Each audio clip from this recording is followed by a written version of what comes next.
అందరికీ నమస్కారం.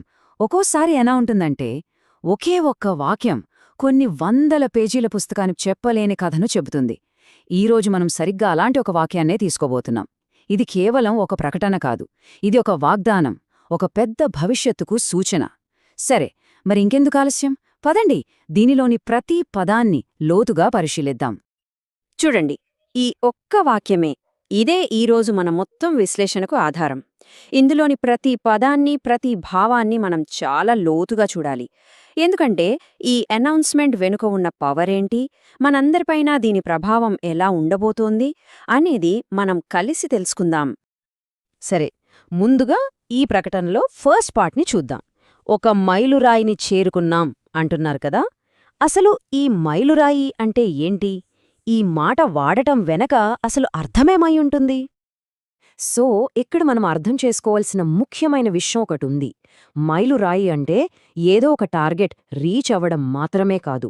అది మనందరి సమిష్టి కృషికి, పట్టుదలకి, మనం ఎంత దూరం వచ్చామనడానికి ఒక నిదర్శనం లాంటిది. అంటే జర్నీ అయిపోయిందని కాదు, మనం కరెక్ట్ దారిలో వెళ్తున్నామని చెప్పే ఒక కాన్ఫిడెన్స్ ఇచ్చే పాయింట్ ఇది.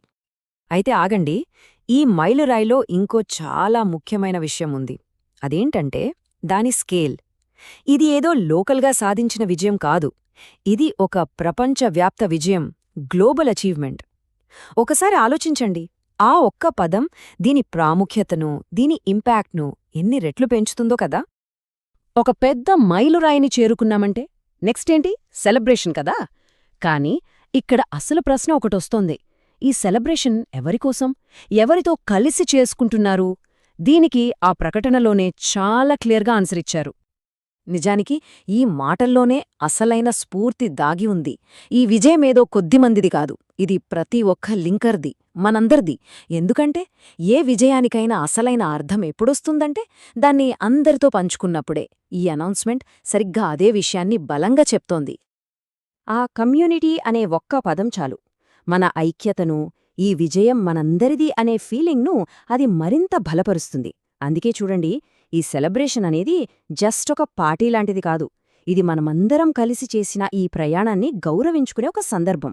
మనలో ప్రతి ఒక్కరూ ఇందులో భాగమే.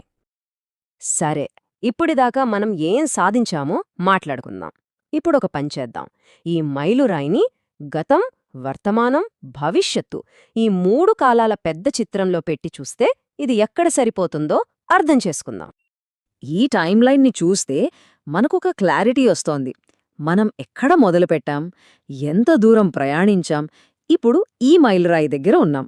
అంటే గడిచిపోయిన మన కష్టానికి, రాబోయే మన భవిష్యత్తుకు మధ్య ఈ మైలురాయి ఒక బ్రిడ్జ్ లాంటిదనమాట. ఇది ఎండింగ్ కాదు, ఒక సరికొత్త చాప్టర్కి బిగినింగ్.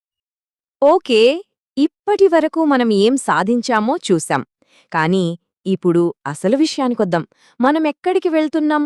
ఈ అనౌన్స్మెంట్లో అందర్నీ విపరీతంగా ఆకట్టుకుంటున్నా క్యూరియాసిటీని పెంచే భాగం ఇదే.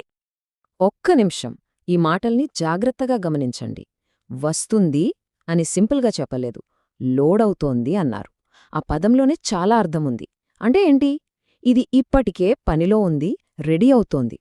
ఇదొక ఖాళీ ప్రామిస్ కాదు, ఇది జరుగుతున్న ఒక ప్రాసెస్. ఈ ప్రామిస్ని మనం ఇంకాస్త లోతుగా చూద్దామా? 3 ముక్కలుగా విడదీద్దాం. ఫస్ట్, ఏదో పెద్దది. అంటే రాబోయేది ఏదో చిన్న మార్పు కాదు, ఒక మేజర్ ఇంపాక్ట్ ఉండబోతోంది. సెకండ్, లోడ్ అవుతోంది. అంటే ఇదింకా ఐడియా స్టేజ్లో లేదు, ఇది ఆల్రెడీ జరుగుతోంది. ఇక ఫైనల్గా మోస్ట్ ఇంపార్టెంట్, లింకర్స్ అందరికోసం. ఇది కొద్దిమందికి మాత్రమే కాదు, కమ్యూనిటీలో ఉన్న ప్రతి ఒక్కరి కోసం. సో ఇప్పటిదాకా మనం మాట్లాడుకున్నదంతా ఒక్కసారి క్లుప్తంగా చూస్తే మనకేమర్థమవుతోంది? మనమొక పెద్ద మైలురాయిని చేరుకున్నాం. అంటే మన ఫౌండేషన్ చాలా బలంగా ఉంది. ఒక వేడుక రాబోతోంది. అంటే కమ్యూనిటీకి ఎంత విలువ ఇస్తున్నారో తెలుస్తోంది. ఇక ఏదో పెద్దది లోడవుతోంది అనే మాట ఏం చెప్తోందంటే మన ప్రయాణం ఇక్కడితో అయిపోలేదు, అసలు ప్రయాణం ఇప్పుడే మొదలైంది.